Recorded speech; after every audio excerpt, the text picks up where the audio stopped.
Scream and Shout, sácalo todo, rómpelo todo. Cuando era un niño pequeño tenía que aguantar muchas cosas, tenía que tragar muchas cosas y pasar muchas penas. Ahora que ya estoy grande, por favor, no voy a decir lo que dice la canción en inglés por respeto a la audiencia y no sé si nos están escuchando niños pequeños. No es tan grosero, dice que no tenemos que aguantar tanta mierda. Ya lo dije y no tenemos que tragarla. Es lo que nos dice Motley Crue en esta canción de 1991 que se llama Primal Scream. Es un single extra que sacaron en su primer compilado. 10 años cumplía en 1991 una de mis bandas favoritas y consentidas, Motley Crue, y sacó en el disco Decade of Decadence, la década de la decadencia, sacó este sencillo llamado Primal Scream. ¿Y por qué empiezo de esta forma? Porque este mes pude lograr uno de mis sueños de niño. Pude ver consolidado un viaje que siempre tenía en la mente y que no sé por qué no había hecho en otras ocasiones. En 1991, digamos que ya tenía yo un par de años de no creer en Santa Claus, pero quería un disco y quería este disco de la década de la decadencia de Motley Crue, pero no me alcanzaba y entonces mi mamá me dijo, pues pídeselo a Santa Claus y en una de esas te lo trae. Yo habré tenido 12 años en ese entonces y entonces hice mi cartita a Santa Claus, una carta que después por ahí apareció hace poco y me dijo mi mamá, mira, le pedías discos de Motley Crue a Santa y crecí con esta banda, pero crecí con su narrativa y crecí con sus historias. Y había unas revistas que era la Circus, sobre todo recuerdo muy bien esa revista que teníamos que comprarle en un Sanborns y nos llegaba con 2 meses de retraso, pero muchas otras revistas que iba yo con mi hermano y nos íbamos al Sanborns y cuando llegaban las revistas de música, cuando estaban todos estos grupos de hair metal, Poison, Skid Row, era lo que finalmente esas revistas acababan tapizando nuestro cuarto. ¿Dónde tocó Motley? Tocó en el Whisky a Go Go, que tocó en el Troubadour, que después estuvieron en el Rainbow y entonces estaban todos estos lugares emblemáticos de Los Ángeles donde esta banda había tocado. Este mes tuve la oportunidad de ir a Los Ángeles al concierto de Oasis. Entonces yo me llevaba desde hace un año saboreando ese concierto porque un año con anticipación habíamos comprado los boletos para Oasis pensando que los Gallaghers no se pelearan y con un amigo que vive por allá en Los Ángeles viajé para escuchar el concierto de Oasis con toda la nostalgia, pero yo iba impulsado por una segunda nostalgia. Yo dije, llegando tenemos que hacer una peregrinación del Troubadour al Whisky a Go Go para acabar cenando en el Rainbow y para poder después ahí llegar al día siguiente ya a lo que va a ser el concierto de Oasis y fui feliz. Y se me salían las lágrimas. Y cuando llegamos al Whisky a Go Go, aparte se me salían las lágrimas, quiero contarles que, por ejemplo, en el Whisky a Go Go nos tocó una banda que se llamaba Lágrimas. Así se llamaba la banda, una banda de especie como de grindcore, hard metal, scream metal, unos chavitos que nos tocaron tocando ahí. No se me salían las lágrimas del dolor de los oídos o de saber que estaba yo en el Whisky a Go Go, pero después nos fuimos al Rainbow y nos tocó en la mesa emblemática donde Tom Sutatu firma el contrato que hizo que Motley Crue finalmente despegara. Y en ese lugar lleno de memorabilia, de nostalgia, me puse a pensar lo que ha sucedido para mí con la música. Y en ese momento, que por un lado era la nostalgia de Oasis, pero por el otro lado mis recuerdos de la primera infancia musical, hace que yo haya querido abrir el podcast con esta canción de Scream and Shout, que además de gritar por tantos gritos que también se dieron en este mes, no solo el grito de la independencia o el grito que pusimos todos con la noticia de Charlie Kirk y quienes vimos ese video que nos deja un poco traumados también, pero con esto de que lo que nosotros sacamos, lo que nosotros aguantamos o no aguantamos, como nos dice esta canción, hace que nada llegue limpio en nuestra vida.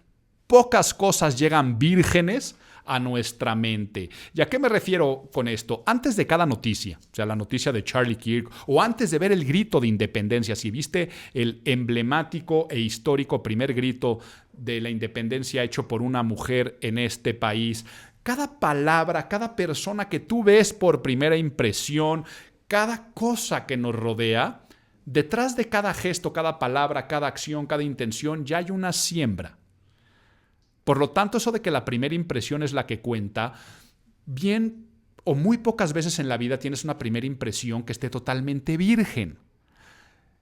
Cuando tú ves a una persona, esa primera impresión ya trae una siembra en tu cerebro de la edad, el tipo físico, cómo va vestido. En el episodio de hace un mes hablamos de estos heurísticos o atajos de los estereotipos, de los prejuicios, y dije la palabra priming, y les prometí que íbamos a hablar acerca de esto. Y es que tenemos un priming, una exposición previa de cualquier estímulo que ya nos moldea y a veces sin darnos cuenta. Y sin darnos cuenta interpretamos nuestra siguiente acción, nuestra siguiente situación.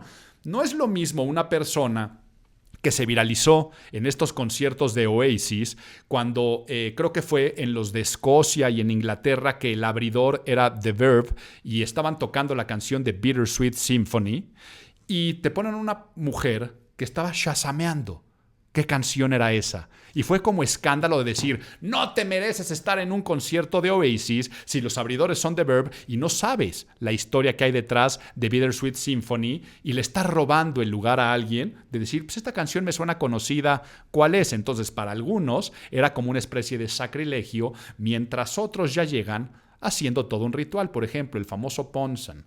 Quien no saben de lo que estoy hablando, en los conciertos de Oasis, cuando tocan la canción de Cigarettes and Alcohol, la gente se voltea, les da la espalda, se abrazan y empiezan a brincar haciendo un ritual que es el Ponsan. ¿Pero qué es el Ponsan? El Ponsan es una forma de celebrar del Manchester City, que es como los aficionados y los hinchas celebran y apoyan a su afición. Los de Oasis, los hermanos Gallagher, son pues finalmente fanáticos del Manchester City. Sí, pero ¿de dónde lo tomaron los fanáticos del Manchester City? Del equipo polaco Lech Poznań, que a su vez entonces, y se va haciendo esto en el concierto.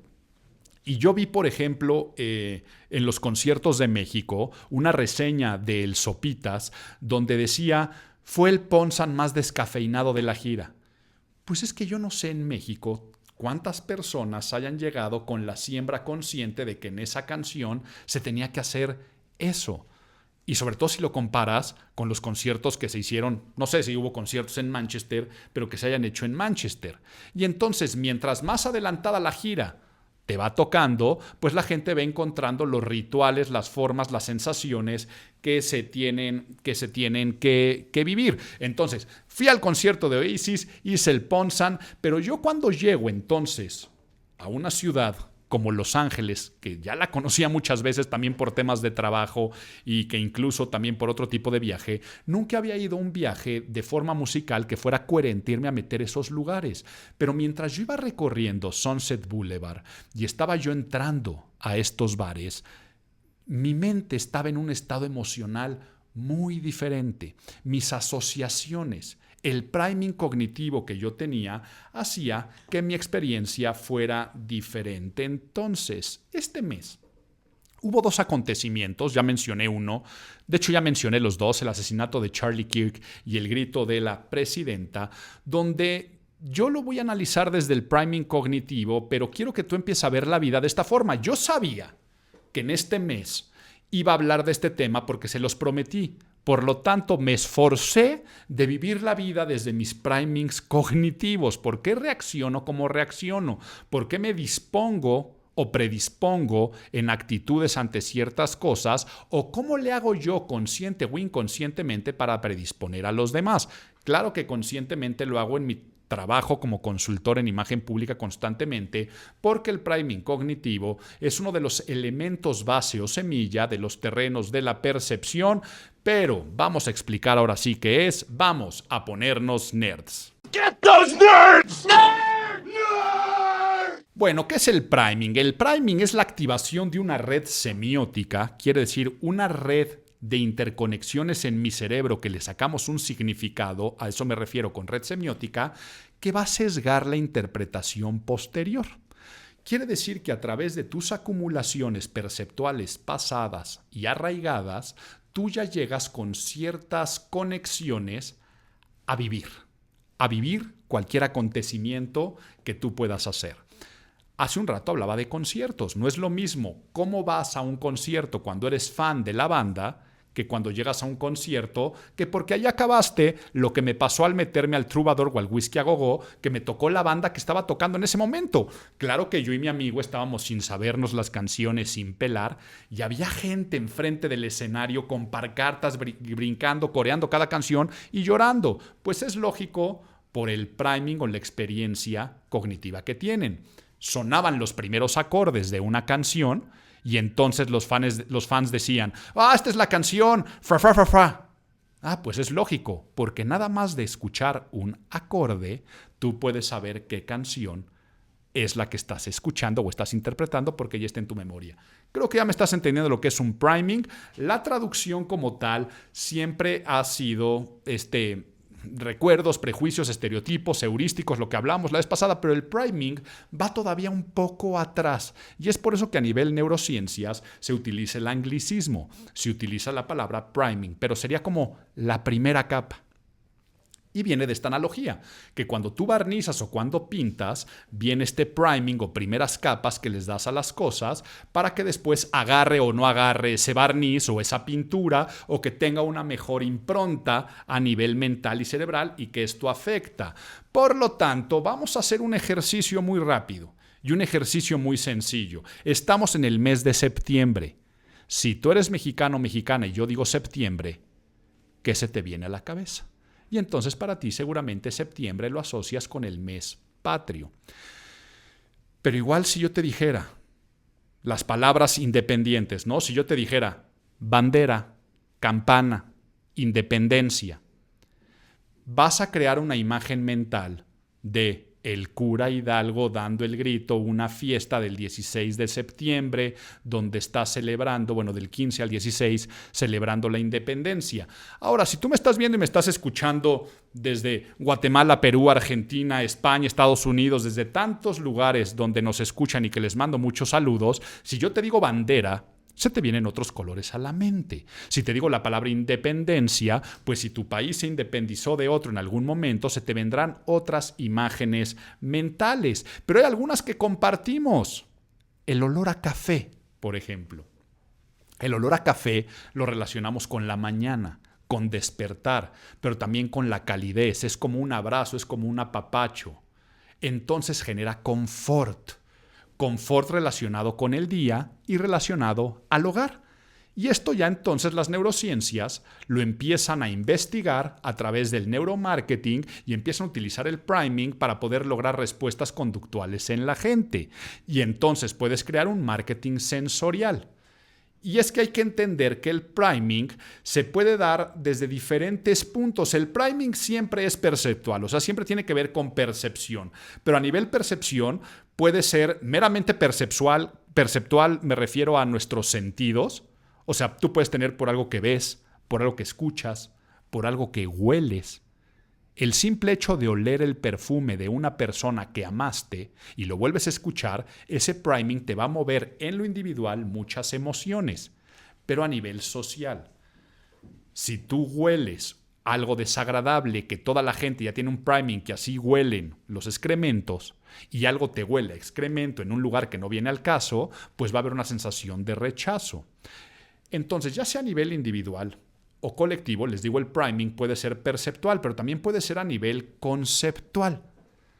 Quiere decir, este olor con esta música, con estas texturas, con estos patrones, con esto que yo veo, huelo, escucho, incluso pruebo, empieza a llevarme entonces a conceptos mayores. Si yo escucho cascabeles y escucho y huelo pachuli, copal, si yo veo unas personas con esos cascabeles en los tobillos, danzando con ciertas plumas o tocados en la cabeza y con unos cráneos que no sé qué. Y entonces todo eso conceptualmente te remite a las culturas prehispánicas mexicas. en México. Si yo te pongo una cítara y un olor a cardamomo, pues aunque no hayas visitado la India, tal vez te remite a algunos países orientales, porque es un sonido de un instrumento muy característico de la India y un olor de una especie que generalmente es más exótica. Ya sé que lo estás entendiendo, pero ahora cuando tú tienes el priming perceptual y conceptual, o sea, ya hay algo que yo percibo, que lo llevo a un concepto mayor, lo llevo a una parte social. Y entonces, a nivel social es donde empezamos a utilizar los primings que ya tenemos a nivel de rituales, a nivel de estatus, a nivel de el deber ser, a nivel de la moral, a nivel de lo que se espera. Y esto afecta muchísimo a nivel reputacional porque se generan juicios a través de los prejuicios. Entonces, tú puedes tener algo que ya lo tengas como un priming de estatus social, de excelencia y de riqueza. Un reloj de cierta marca, vivir o tener un comercio en cierta zona de una ciudad, porque ahí están las tiendas más de lujo, más caras, los mejores restaurantes. Y entonces, si una persona cita a alguien en un restaurante de esa zona y en esa cita lleva un reloj de eso, a nivel social, lo perceptual y lo conceptual está haciendo que tú como persona de negocios o en una cita romántica te estés adueñando de todos los atributos, jugando con los primings cognitivos y entonces ya sabes al punto al que vamos a llegar. Si tú vas a crear un evento, imagínate político, si antes de ese evento suena el himno nacional, pues entonces le estás dando un sentido que va a activar el orgullo patriota a las personas que ahí están. ¿Y por qué lo traigo a colación? Lo iba a hablar en la parte de nuestra sección de noticias, pero lo voy diciendo. No voy a hablar todavía del grito, que es lógico, donde están todos los símbolos patrios. La pelea del Canelo. En la pelea del Canelo se te iba a transmitir por Netflix y Faye, la cantante, iba a cantar el himno nacional y no permitieron, no sé exactamente cuál es la causa, no me metí a investigar de más, la causa de que no pudieran tocar el himno nacional por algo que tuvo que ver con Netflix. ¿Por qué se hacen este tipo de cosas? Porque mientras sale el Canelo o antes y esté el himno nacional, pues el mexicano que lo apoya se exalta y se exacerba el orgullo y entonces, por lo tanto, no estoy apoyando nada más al Canelo, estoy apoyando a todo un país. Y entonces pasa lo mismo si tú vas a ir a un antro y tienes en la edad todavía de que te preocupe que te dejen entrar o no entrar a los antros, pues el tipo de lugar al que vas, las vestimentas de la gente que ahí asiste, si perteneces, si no perteneces, es también todo un lenguaje de signos y de símbolos, pero luego para la parte del voto. La manera como un candidato o candidata se viste, las palabras que pronuncia, cómo se expresa, en qué automóvil se mueve, no llega virgen. Ya el cerebro tiene estos marcos de priming perceptuales, conceptuales y sociológicos y sociales en la mente. Por lo tanto, tenemos que ver el priming como una herramienta, ¿ok? Es como una herramienta que tú puedes utilizarla para lo que quieras, ¿eh? Es como un bisturí o un martillo. El médico usa el bisturí para hacer una cirugía y sanar, o el asesino serial Dexter utilizaba el bisturí para matar y para tener sus trofeos de asesino serial, si es que no has visto esta serie. Aprovecho para decir la serie, yo era muy fan, sigo siendo muy fan de esta serie Dexter, y cuando sale ahora la nueva temporada, que también me la acabo de echar este mes, si tú no has visto las otras series, si no traes el priming de toda la historia de Dexter y ves esta que se llama Resurrección, pues no le vas a entender a la serie. Es una serie para la gente que es fan y trae muchos guiños de todas las temporadas pasadas, pero por eso quería mencionar al bisturí, pero decía el martillo, tú lo puedes utilizar para construir o puedes utilizarlo para también destruir algo. Y así es como es el priming. El priming puede ayudarte a crecer o puede utilizarlo para destruir. Se puede utilizar de una forma ética, pero también de formas muy manipuladoras. Los mejores estafadores de la historia saben trabajar con los primings. Te van llevando poco a poco, desde el que te hace un esquema Ponzi hasta la persona que hace una suplantación de identidades y que se hacen pasar por los bancos, utilizan un priming. Entonces, te hablan como si fuera un call center. Hola, le hablamos del banco no sé qué para ver si algunos movimientos. Y te hablan de la misma forma y usan tus recuerdos y tus huellas mentales para después estafarte. O los que utilizan también la extorsión telefónica nada más con un llanto de ¡Mamá, mamá! Pues entonces eso trae un recuerdo y entonces la persona lo que grita es el nombre de su hijo o su hija. ¿Claudia? Sí, tenemos a Claudia. Porque la gente genera asociaciones. Entonces, no escuches este capítulo para hacer el mal. Utilicemos el bisturí para curar, pero entonces estamos en estos puntos en los cuales tenemos que utilizarlos a nuestro favor y a mi parecer, el grito de independencia que acabamos de vivir es el mejor ejemplo que me pudo pasar este mes para hablar de priming. Cosas muy positivas que hizo la presidenta, pero también cosas del contexto que generaron otro tipo de percepciones y de primings, pero que ya lo analizaré más adelante, porque si hemos dado gritos, y yo les puse la canción de Primal Scream de Motley Crue, vamos a contar la historia de ese grito que damos todos los mexicanos en septiembre y de todo lo que hemos querido sacar como nación.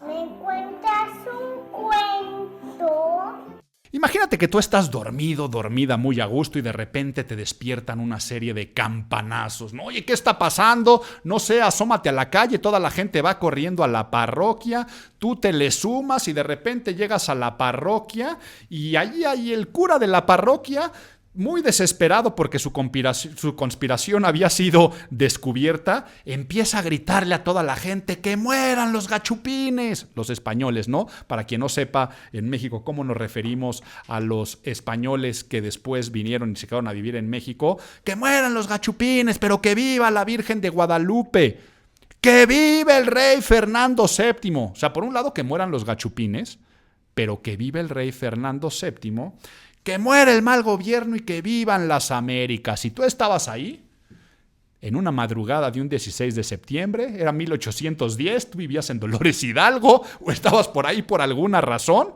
y se convierte en esta mitología o en esta narrativa que encendió una chispa que cambió tu vida si es que vivías ahí en Dolores Hidalgo o en este país, pero que sigue generando una narrativa tantos siglos después en nuestro México. ¿Qué pasó? A ver, ¿qué pasó y qué ha pasado con esta historia? Porque estamos en Abuelito, Cuéntame un Cuento y visto desde el punto de vista del priming. Tú cuando llegas el día de hoy a escuchar un grito de la independencia, pues ya te imaginas de qué se va a tratar.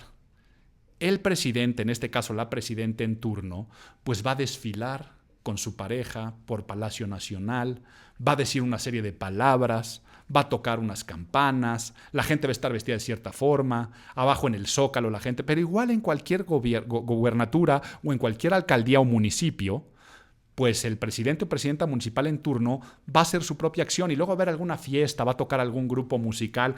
Tú ya te vas esperando lo que va a pasar, pero veamos la evolución que se puede dar de este priming. Sabemos cuál es el origen, no se saben exacto cuáles fueron las palabras, pero después en algunos textos se rememora que dijo mueran los gachupines, que muera el mal gobierno, que vivan las Américas, y lo que está totalmente documentado es que gritó que viva Fernando VII y que viva la Virgen de Guadalupe y el estandarte de la Virgen de Guadalupe.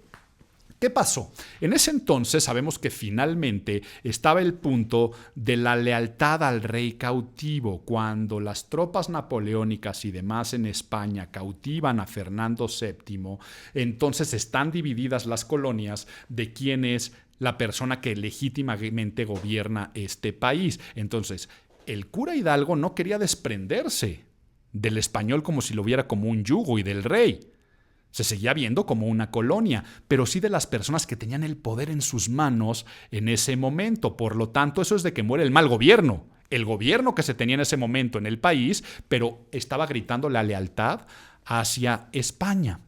Imagínense que no hubiera cambiado el grito al día de hoy y que de repente gritara la presidenta en turno, que sabemos que lo que piden es disculpas al trono español por esa conquista.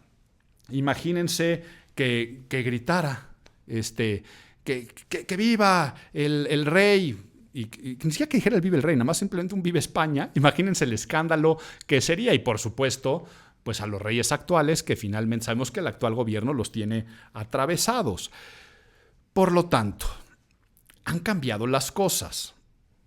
¿Cuál es la evolución del priming? Pues poco a poco ha venido cambiando. Por supuesto, se dejó de mencionar después de la independencia. Una vez que esto se convierte en una guerra de independencia y viene la independencia de México, pues se deja de mencionar a Fernando VII. El estandarte de la Virgen se siguió utilizando, pero después, cuando se dejan hacer las menciones a la religión y a la Virgen de Guadalupe, pues cuando viene la Reforma y cuando viene, por supuesto, el Estado laico y Benito Juárez y todo ello, desaparece. Se empiezan a añadir a los héroes de la independencia. Que viva Hidalgo, que viva Allende, y entonces que vivan todas las personas, que viva Josefa Ortiz. Y yo te digo Josefa Ortiz, tu priming cognitivo dice de Domínguez.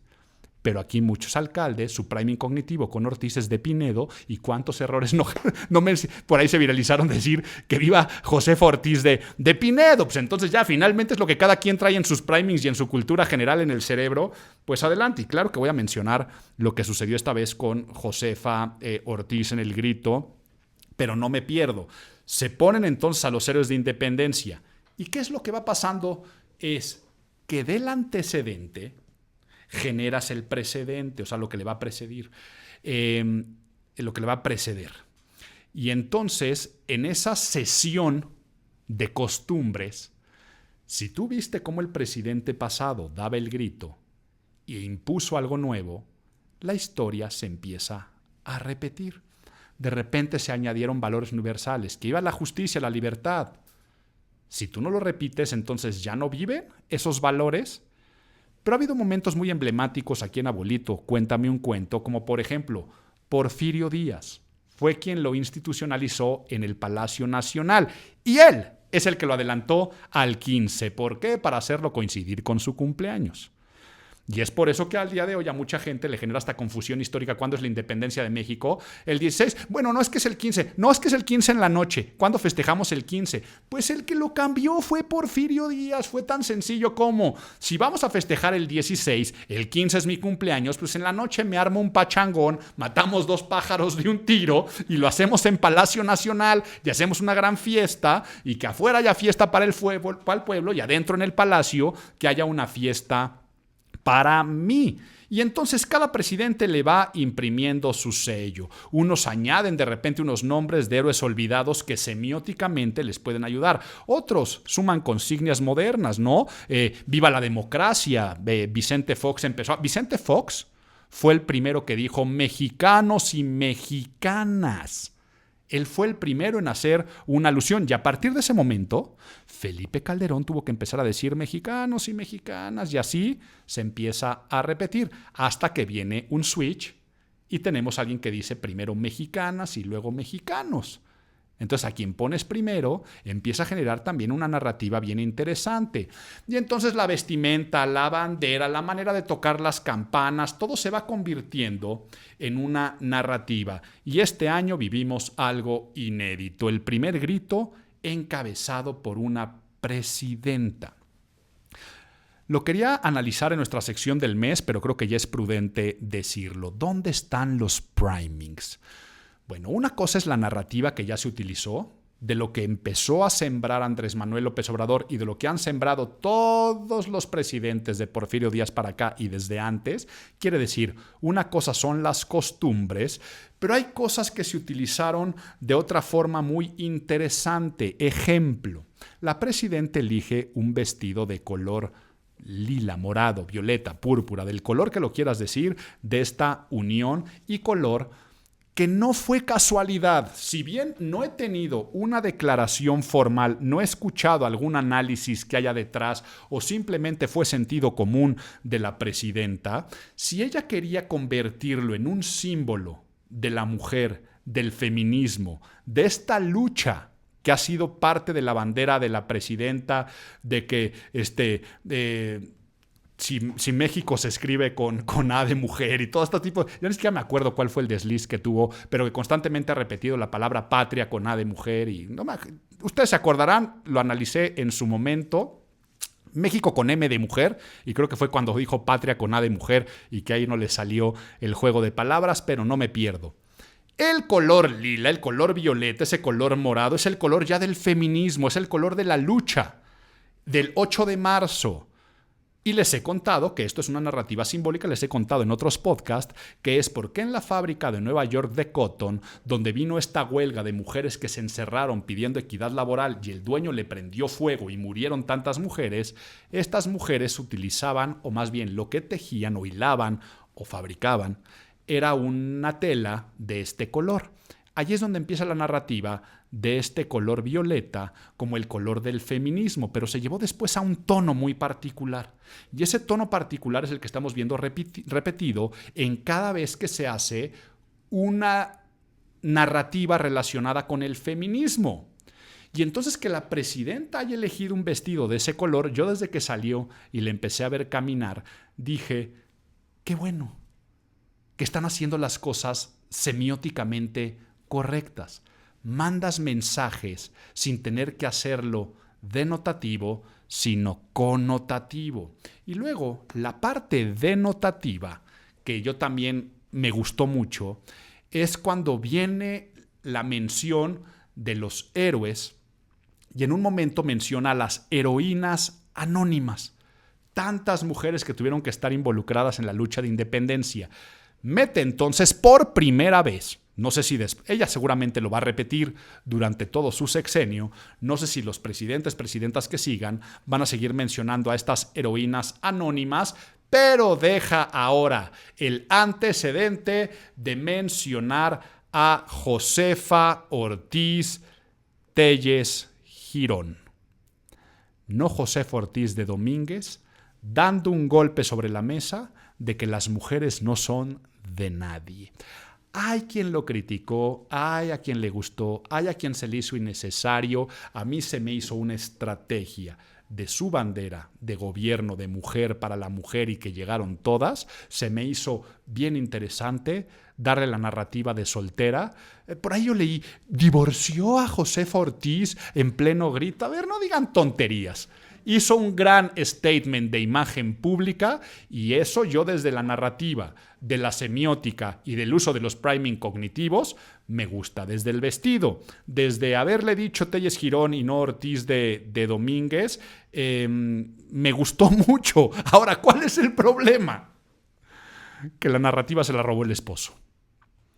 Y entonces la gente no estaba poniendo atención ni al vestido, ni a nada, porque la gente le puso atención a una forma de gritar y sobre todo a los primings de es que este señor me recuerda a, y es que entonces ya se le pasó por enfrente. Y entonces la atención se fue con otra persona, que ni haré comentarios positivos ni negativos, ni a los primings de que recordaban o no recordaban. Las redes se llenaron de memes inmediatamente y entonces pasa a la historia como el primer grito dicho por una mujer presidenta, pasa a la historia por este priming de Josefa Ortiz, de Telles, bueno, no de Telles Girón, Telles Girón, y pasa también al recuerdo de a una persona que la teníamos bastante desaparecida, el esposo de la presidenta.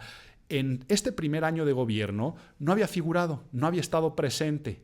Y yo creo que se van a dar cuenta que lo mejor va a ser un debut y despedida si es que no se tiene el carisma o no se tiene la aportación de un priming que pueda sumar. Si no suma, generalmente resta. Por lo tanto, no lo van a poder guardar en los siguientes gritos, pero sí en eventos, pues decir es innecesaria su presencia porque luego se repitió en una presentación de algo. No tengo ni idea qué era. Creo que estaban con el primer ministro canadiense o algunos balones de fútbol. La noticia también ahora se la robó el esposo. Eso es lo que pasó en este grito y aunque no me lo hayas preguntado, pues aquí te van algunas observaciones. Nadie te preguntó, nadie te preguntó, nadie te preguntó, nadie te preguntó, nadie te preguntó. Aprovecho para recordarles que nadie te preguntó, lo haces tú también. ¿Cómo? Pues mandándome tus peticiones de preguntas a imago@imagenpublica.mx. Álvaro, ¿y por qué por mail? Me ponen mucho en las redes sociales e incluso en redes sociales me dicen, Álvaro, ¿puedes responderme esta pregunta en tu podcast? Y ahí la respuesta se hace por mail. Denme chance.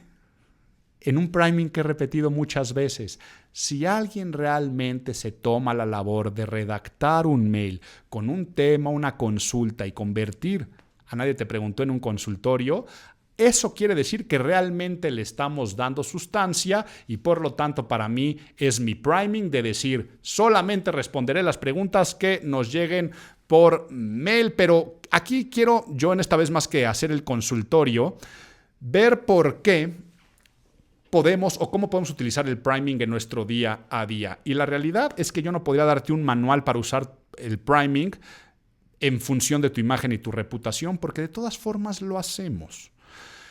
Nunca acabaríamos. No te acabaría de dar tips y consejos. Por ejemplo, se me viene a la cabeza, nada más en imagen verbal o en mi libro del método habla, el simple hecho de la frase mágica. Al hablar en público, yo digo que tienes que responder a la pregunta ¿qué quiero que la gente recuerde? Eso ponerlo como una frase mágica y después repetirla y repetirla y repetirla y repetirla. ¿Por qué es ese consejo por priming? Si tú dices tu frase mágica nada más una vez o tu mensaje, la gente tal vez lo va a captar, pero no lo va a recordar. Para hacerlo memorable, repites las mismas palabras exactamente y la gente dice, eso ya lo había dicho. Para la tercera, se genera un priming. Pero si después dices, por eso una vez más les digo, aunque te quedes callado, el cerebro de la gente trae esa frase mágica. Y de eso se trata utilizar el priming a nuestro favor en la imagen pública. Si hablamos de temas de imagen física, ¿quieres comunicar autoridad? ¿Qué vas a utilizar que la gente ya tenga arraigado que esos son símbolos de autoridad, o de accesibilidad, o de nacionalismo, o de feminismo, como lo hizo la presidenta? Igual podríamos estar hablando del marketing sensorial. Les puedo contar una anécdota que yo haya hecho, pero una de las anécdotas históricas más emblemáticas es lo que hizo Walt Disney cuando inauguró su primer parque en Anaheim. Cuando hizo Disneyland, lo que hizo fue él, sin saber de estos temas de forma... Lo sabía a nivel práctica, lo sabía a nivel sensibilidad, pero no existían los estudios de neurociencias de marketing sensorial que hay al día de hoy. ¿Qué dijo Disney? Que cuando tú entraras a su parque tenía que transportarte a la infancia. Y que había olores que te transportaban a la infancia. Uno, el olor a pavo, porque la gente lo iba a recordar con Thanksgiving y esas fiestas familiares de la infancia. Y palomitas, porque te recordaba al circo, te recordaba al cine. Y entonces Walt Disney dijo, diario tenemos que cocinar pavo y diario tenemos que también hornear palomitas. Y vamos a poner los ductos de ventilación hacia Main Street, hacia la calle principal, para que la gente cuando entre al parque, lo primero que haga es oler pavo y palomitas y transportarse a su infancia. Utilizó el priming. Y ya, aquí podría contarles la anécdota que hizo Abercrombie & Fitch con el olor particular de su tienda, o hasta lo que hizo Dunkin' Donuts para posicionarse en Japón. Quiero que sepan que Dunkin' Donuts a nivel café se consume en Japón de las marcas extranjeras más que Starbucks. O sea, Dunkin' Donuts es la marca top of mind de consumo de café, sobre todo de cadenas americanas. Y lo que hicieron fue maravilloso. Le dieron dinero al gobierno para que en los transportes públicos, en vez de poner anuncios, pudieran poner unos difusores de aromas que oliera a café. Y entonces en las mañanas constantemente iban sacando el aroma a café y cuando venía el aroma a café se escuchaban y en algunas paradas que echaban el olor, las paradas del autobús estaban rotuladas de Dunkin' Donuts y la gente empezó a asociar no que eran donas. Tú en otros países dices Dunkin' Donuts y la gente piensa en donas. En Japón tú dices Dunkin' Donuts y la gente piensa en café.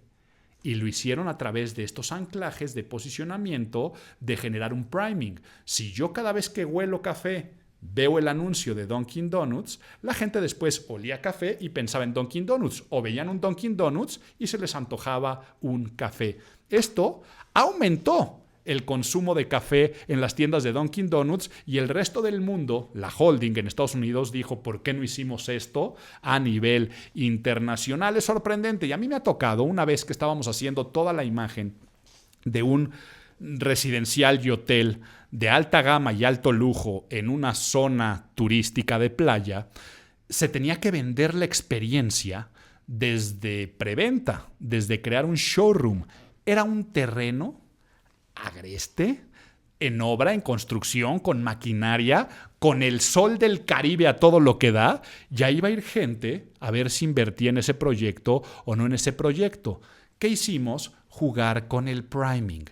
Si tú pedías una cita, iban por ti al hotel donde estuvieras hospedado. Pero pasaban por ti en una limusina, cosa que no es tan común en México. De esa limusina, ya el simple hecho de ver el automóvil, la gente lo asocia como, este gran prestigio y glamour de las estrellas cuando llegan a los Oscars, las alfombras rojas, los viajes en Nueva York, en los lugares donde sí se acostumbran las limusinas negras. Entonces la persona, desde que te subía a ese lugar, te ofreció unas toallitas y te ponía cierta música.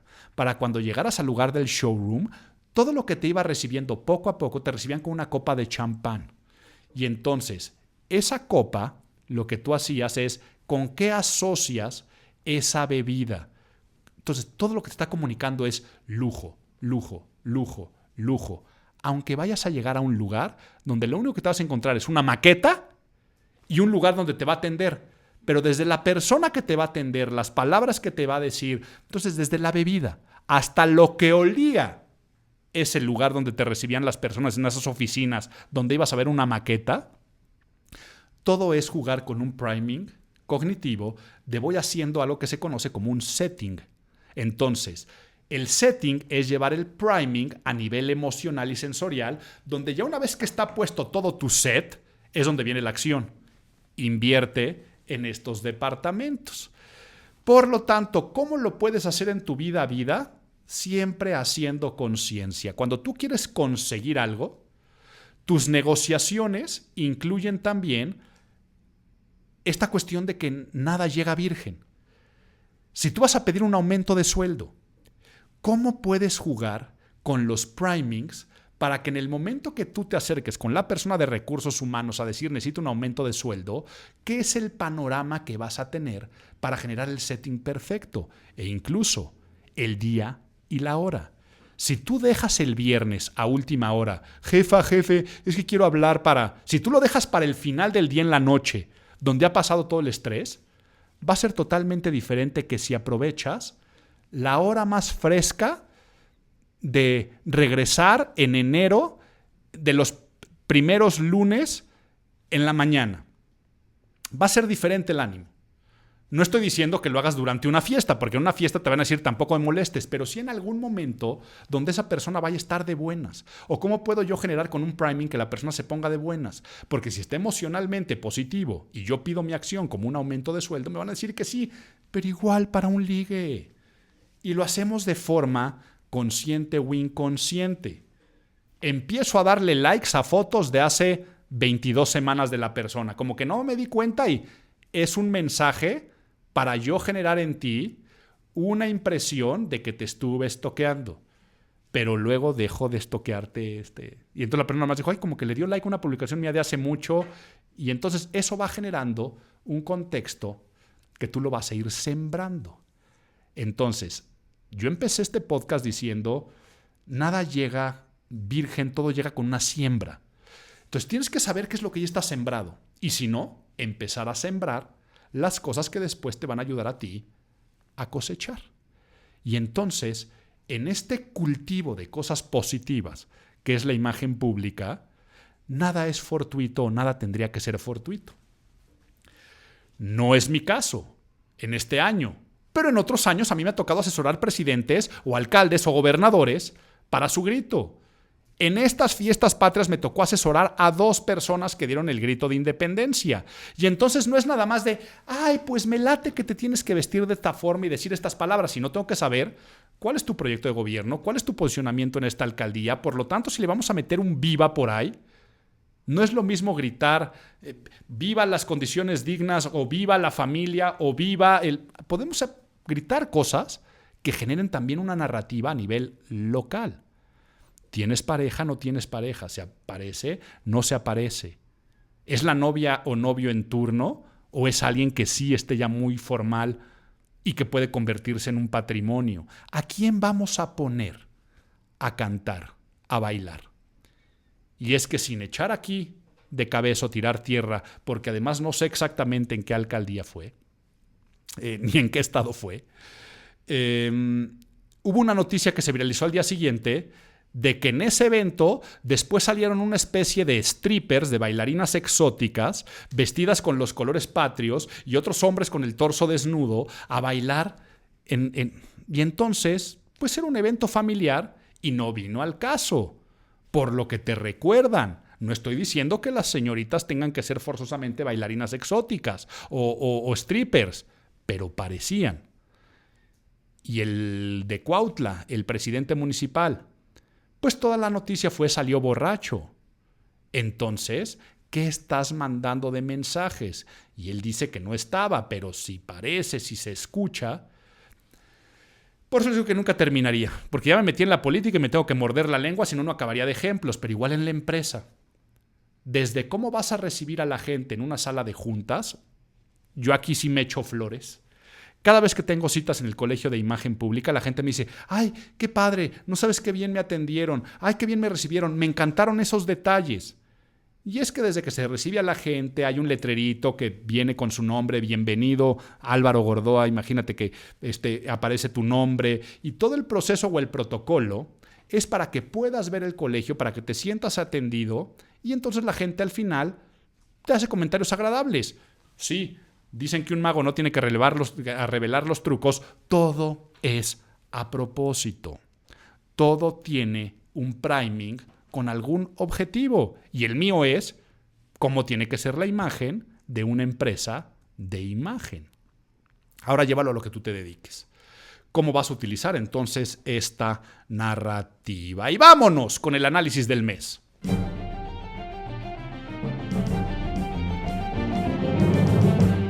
Bueno, tenía todo lo del grito y tenía todo lo de la presidenta, ya quedó analizado, pero vámonos con Charlie Kirk. Muere la persona, pero nace la leyenda, nace una narrativa y se quedaron priming. Yo no sé para ustedes si tenían alguna percepción ya acumulada en torno a este personaje.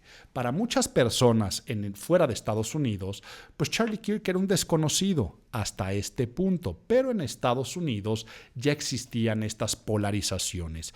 Un personaje que con un marco previo de palabras, símbolos, reputación, redes sociales, su podcast, los debates de Change My Mind, ya habría disposición para poder reaccionar a su asesinato de diferentes formas. Entonces, Charlie Kirk era una figura polarizada, una figura que, por ejemplo, 15 días antes de que sucediera esto, en los capítulos de la nueva temporada de South Park, pues había una sátira a la persona de Charlie Kirk, enfundado, por supuesto, ahí en un podcaster, pero después en el propio Eric Cartman, con el peinado que salía y las declaraciones que hacían. Entonces, ya existía una arquitectura de una identidad, de una persona, de una cara visible a favor del movimiento Trump y anti-woke, con un alto cristianismo militante y con estos debates culturales que están muy polarizados. Entonces, una figura radical, pero una figura que radicalizaron mucho más. Entonces, después de que viene este terrible acto de cobardía y de censura y de muerte, hubo personas en Estados Unidos que lo celebraron. ¿Por qué lo celebran? Porque no, la narrativa de esas personas se les cierra el humanismo y entra el fanatismo de sus primings. No es la persona, es lo que significaba y simbolizaba para mí esa persona y sus narrativas. Pero ahora ponlo al opuesto, ponlo en el anti-woke. El priming es, pues están matando a una persona que era tan importante y relevante en mi discurso que me lleva a generar una narrativa diferente y que si después tú ves el homenaje en un estadio lleno, con Donald Trump, con la viuda, tú lo puedes ver desde el tipo de priming y ahí entonces está un culto a la personalidad. Por eso digo que muere la persona y nace la leyenda que se convierte en símbolo, leyenda que el presidente de Estados Unidos pide que las banderas se van a media asta cuando no lo habían hecho para una persona que no fuera parte del gobierno, de la relevancia histórico-cultural de Estados Unidos. Era finalmente un influencer, podcastero, mediático, radical. Sí, pero si tú ves ese evento, yo cuando vi el evento de Donald Trump en el homenaje a Charlie Kirk, es activismo político, habla el vicepresidente, pero luego oraciones. Y luego una carga cristiana muy fuerte, de rezos. Pero luego fuegos artificiales, como de show, de espectáculo, de entertainers. entonces esta figura se va a convertir en una deidad. El propio Vance, en su discurso, hizo una analogía con Jesucristo. Y entonces están los discursos de decir, y esto me recuerda a una historia, hace 2000 y tantos años, donde una persona que se atrevió a hablar y a decir que las cosas estaban mal y a generar un cambio, a la gente le daba miedo que les dijeran sus verdades, por lo tanto alguien dijo, vamos a matarlo. Y creo que le salió un poco, y hasta se ríe, de una forma hasta macabra, J.D. Vance. Y vean lo que pasó, al matarlo se hizo el cristianismo, Jesús, y está haciendo una analogía con Charlie Kirk, se va a convertir en un símbolo político enorme, ya lo es, pero al día de hoy es un patrimonio. Y ahora hay que verlo desde el punto de vista marca persona. La marca Charlie Kirk a nivel símbolo, todo lo que va a llevar atrás y todo lo que conlleva, por eso es que también vienen estas discusiones en torno a el asesino. Y al principio se iba a pensar que iba a ser un ultraizquierda, woke, y hasta querían que fuera lo más representativo de la cultura woke, cuando resulta que es una persona de cepa, que sus padres y su familia, ultra republicana, que su abuela, su padre, MAGA, que todo eso, y de estos groypers y estas corrientes de ultraderecha que están dándose en Estados Unidos tan fuertes, y es por eso que cuando viene toda esta narrativa, ¿cómo nos vamos a deslindar de ello? Oye, que su roommate era trans. Ah, entonces woke y los trans son los asesinos. No, pero por el otro lado era tan de ultraderecha que ya es esta parte de los incels, de los hombres, estas narrativas que están generando al día de hoy, llevando al caso de que entonces Jimmy Kimmel habla en su monólogo. Y lo único que dice Jimmy Kimmel es, a esta persona los MAGA están, o sea, los trumpistas, están tratando de hacerlo que parezca lo menos MAGA posible. Y viene entonces, por una presión gubernamental, que salga Jimmy Kimmel del aire. Y llevándose entonces a estos temas de censuras, acabando con lo que supuestamente es la primera enmienda de los Estados Unidos en torno a las libertades y a la libertad de expresión. Y esto se está convirtiendo entonces en otros primings bien interesantes para lo que va a seguir en Estados Unidos como marca país, y se convierte en lo que finalmente el TPUSA, que es el Turning Point de Estados Unidos, que era la arquitectura de la identidad de Charlie Kirk, así se llamaba todo el movimiento de lo que hacía, se está convirtiendo en un turning point de esta narrativa de lo que la gente cree en Estados Unidos, y se está empezando a dar cuenta, y a mi parecer, no sé si es un pensamiento romántico, que ojalá le pase al resto del mundo, la gente se está dando cuenta que en los extremos nunca hay nada. O que al final no me quiero perder con mi analogía, que los extremos al final se juntan. Por eso hice este círculo. La ultraizquierda y la ultraderecha, al final eso radical termina siendo lo mismo. Y resulta que no puedes tener una postura más de centro. Yo en lo personal encuentro cosas muy positivas en la narrativa de Charlie Kirk y cosas muy desagradables en la narrativa de Charlie Kirk. Eso me hace pensar que Charlie Kirk sea bueno o que sea malo es irrelevante. Pero si yo digo que es bueno, que es malo, me voy a un extremo. Se nos están olvidando que existen los grises en el mundo. Y pasa exactamente lo mismo en México.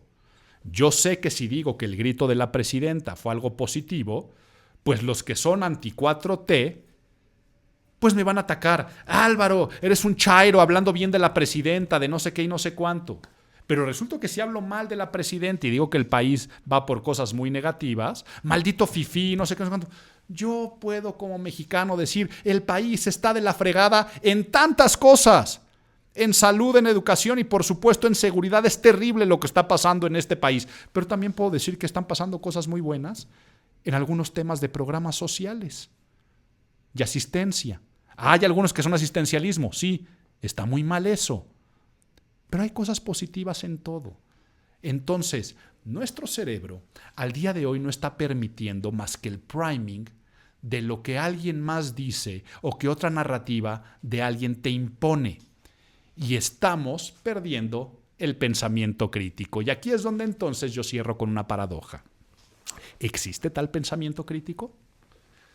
¿Y a qué me refiero con eso? Si empecé diciendo que nada es virgen y que todo trae una siembra, ¿realmente podemos generarnos como especie una opinión personal y sacar conclusiones a través de un pensamiento crítico? ¿O tal vez yo fui a Oasis en Los Ángeles y decidí invertir allá e irme a esos lugares como los que estuvo Motley Crue, ya con ciertos sesgos cognitivos de acuerdo a priming? ¿Es correcto o incorrecto que una persona no se sepa Bittersweet Symphony de The Verb y entonces tiene el derecho o no tiene el derecho de ir a un concierto? La gente puede hacer lo que quiera, pero entonces ¿por qué se convierten en estos escándalos? Por falta de poder tener este pensamiento crítico que cada vez está existiendo menos, porque creemos saber y tener la razón, porque además todo nos está llegando instantáneamente, sin pasar por filtros y cada vez más sesgado de acuerdo a lo que yo quiero escuchar. Si yo abro mis redes sociales, me sale los deportes que me gustan, la música que me gusta, pero dentro de la música los grupos que me gustan. Y ante cualquier recomendación que me avienta mi robot de Spotify, es algo que, ¿por qué me mandaste una canción de corridos tumbados? Me enojo y digo, esa música es mala y le digo, no me gusta, no me vuelvas a recomendar algo así. Quitándome la apertura a un nuevo género musical. Y entonces, como es una paradoja, lo que te estoy mencionando, es cada vez más difícil poderlo analizar. Por eso es que te voy a dejar un pilón que te va a generar gran reflexión de la profesión de la imagen pública.